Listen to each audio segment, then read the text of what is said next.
Okay, folks, it's your buddy Mike Messier. Mike's Instant Movie Review on the road. We'll be fine. Don't worry. I'm fine. So, Longlegs movie. What did I think? Should you go see it? Should you go not? If you're a horror enthusiast, aficionado, yeah, go see it. I really don't think you have to see it, though, to be honest with you. Maybe I've just seen too many movies lately, but this one, it felt like it was trying too hard to be deep and edgy and scary and somewhat retro. The beginning of the movie, we have like a fucking whatever the fuck, what's it called? The aspect ratio was like 4:3, the television TV ratio, and then that ratio was kind of used for flashbacks, and then more modern time stuff was used in the full length of the scope of the goddamn screen. So I don't know, everything felt very pushed, everything felt very forced. The opening credits has a quote from T-Rex, 1970s. And then we'd hear that song at the end credits. And I don't know, just what else? Opening credits had some interesting names. Blair Underwood, who I believe that he was on a show, Sunny Spoon, 30 or 40 or whatever the fuck years ago. So Blair Underwood's got to be 65 years old at this point. I will give him credit. He looks great. He looks like a guy 30 years younger than what he probably is. And then another name, blast from the past, Alicia Witt, I believe the name, Alice Witt, or Alicia Witt. You're probably not knowing who the hell that was, but for a cup of coffee, she was like one of the hottest actresses in the world. Not maybe career-wise, but physicality, beauty. I believe she had a supporting role on The Sopranos, as assholes would say. I used to say The Sopranos, but enough assholes told me it was The Sopranos that now I say it the correct way, okay, for all the fucking singers out there.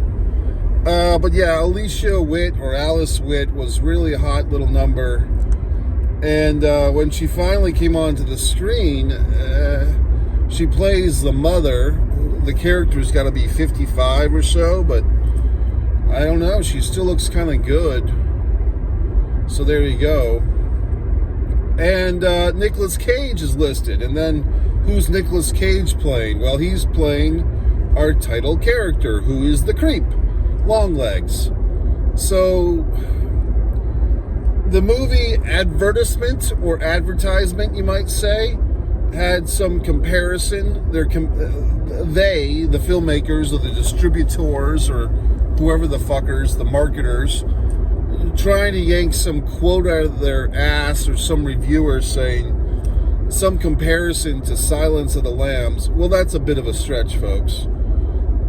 Story-wise, you have a female character in this who works for the FBI, and that's about as far as it goes. And you have like some creep character in the Silence of the Lambs. You have a couple. You have, Anthony Hopkins, but of course he's not the real creep. He's like the guy who's trying to cut himself a deal.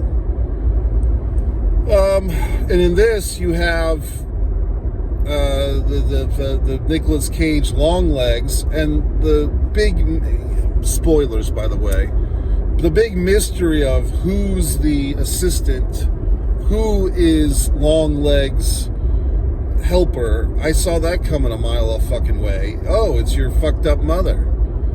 So here's my thing for you folks. How I would have improved this movie. I feel like this is one of those movies that relies on the big reveal towards the end to put everything together. And like in the last 10 or 15 minutes of the movie, things actually get interesting and they pick up. Because that's when we see all the treachery and all the psychoticness and all the criminality that was going on between Longlegs, who is a creepy character, by the way. The aesthetic, the nose prosthetic was pretty creepy. But all the shit going on between Longlegs and Mom was pretty dark and demented, and the dolls. It's all pretty good horror shit, but it's all held off until the last 15 minutes of the movie. So yes, we have a nice like scare early in the movie, a jump scare if you were, when we get the intro to Longlegs, and we have a shooting early in the film. The FBI helper gets shot.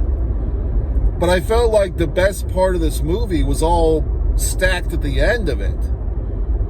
And if they had edited this movie in a different way, and I don't have a copy of the fucking screenplay, and I don't know if how they filmed this thing or wrote this thing would even allow for it, but a re-edit of basically taking all that interesting stuff at the end and unveiling it like an onion, you know, throughout the film, I think that would have served me better as an audience member to enjoy this thing, or at least be more riveted. I wasn't riveted. Now, once again, I always say this, sometimes what you bring into the auditorium, what you bring as an audience member into the movie-going experience is going to help dictate your enjoyment or lack therein of the film. Now, for this movie, I was all excited to go see it. I wanted to see it before the tidal wave of assholes that'll go see it and put all their fucking opinions on Twitter and X and all this other Instagram horse shit. I wanted to be one of the early assholes to go see it, put my opinion out there. Of course, I keep my opinion behind the play button of this YouTube video. I don't write out my opinion for people to casually read it and ruin it. That's the integrity that I have with Mike's Instant Movie Review.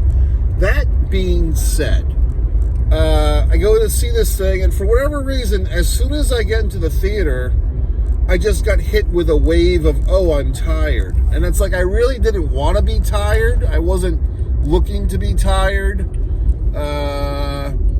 You know what I mean? But I just was. So I'm just being honest with you that perhaps had my energy level been a little bit higher, you know, maybe I would have been more into this thing. But I just felt like I was just watching a couple of years ago, maybe 2 summers ago, maybe 3, I don't know.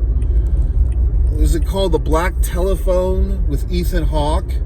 And this is like the new thing where like these once upon a time A-list actors, Nicolas Cage or Ethan Hawke, they hit a certain point in their lives or their careers where maybe they're no longer resonating as the leading man with the audience, or the audience is so, they don't know who Ethan Hawke is, they barely know who Nicolas Cage is. So these guys, they just want work, and so they do these horror films, but they never really showed much love to horror earlier in their careers, right? But they want that nice paycheck. I don't know, just a thought. But I think that Black Telephone movie, that's what this Longlegs movie wants to be. Like, it wants to be like that. Now, here's my deal. And I believe I did do a review of The Black Telephone. That movie, yes, it's scary, it's horrific, it's everything. But because it's children being assaulted and murdered and ghosts of children, I didn't enjoy it. Like, it's like, okay, yeah, that's a horror film, all right, but I didn't enjoy myself. I do enjoy horror quite a bit, but I guess everyone has their little comfort zones, and mine is pretty, you know, out there. Like, I can deal with a lot of horror shit, but certain things just cross the line for me where it's like, okay, this is too much. I'm not enjoying this. And I think Saw is what I can pinpoint. I saw the original Saw way back when, and I was glued to my seat. I could not leave the auditorium. But as soon as the movie was over, I'm like, okay, I think this is going to lead to a whole generation of serial killers. And I never saw any of the Saw sequels, okay? And the black telephone, I kind of felt like, okay, I saw it. It was pretty demented and scary and all that horse shit, but I don't want to see this one again. It was well made. And this, this one tonight, this Longlegs, I don't want a sequel. I don't want a prequel. I don't want Sister of Longlegs or whatever the fuck. I will say that, yes, perhaps it was me, partially to blame for my own lack of enjoyment, just not energy-wise, wasn't up, probably seen too many movies lately. I don't know. It just didn't do it for me. It just felt very forced. Just like, oh, here's another creepy character. Here's another mystery. Here's another FBI agent who has ESP.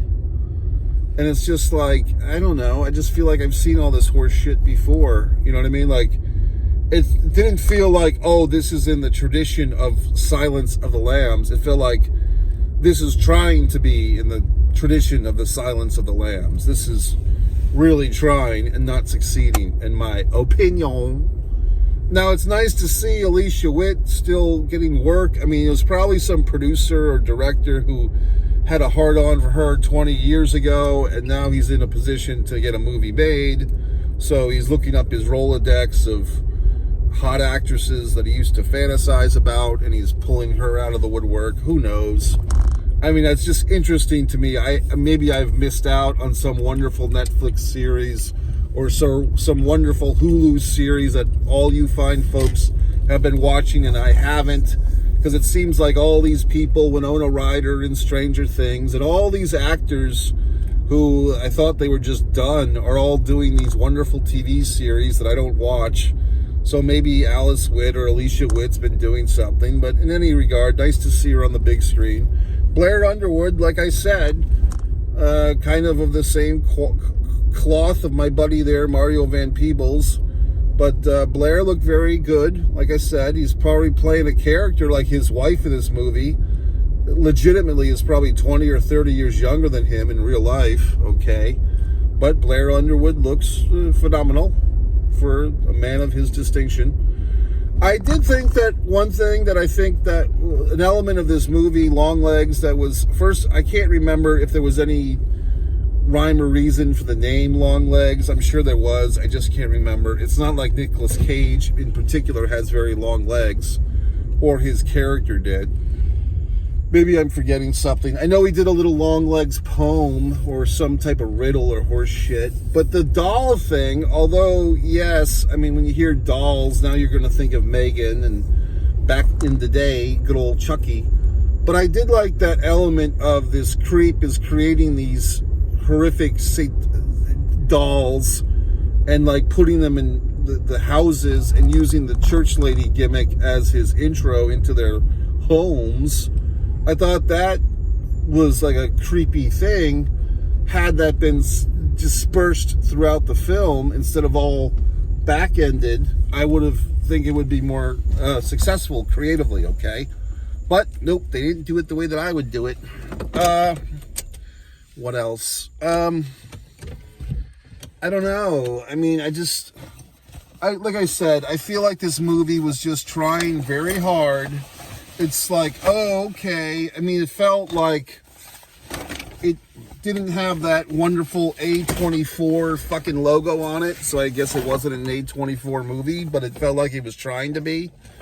And I don't know. It didn't resonate with me. I mean, maybe with 10 out of 11 assholes it will, but I'm the 11th asshole tonight. It just didn't do it for me. Like I say, partially, perhaps, I've just seen too many movies lately, so I just wasn't up for it. Thought I was. Getting besieged with this shit. I don't know. It felt like a movie that I should have liked, and I didn't. And I would stand on the theorem or the theory that they should have taken some of that storyline stuff at the end and put it throughout the film, okay? Might have helped the scenario. Oh, God. So that's it. What else? Is there anything else I can say about this steaming pile of... No, it wasn't that bad. The female lead chick was okay.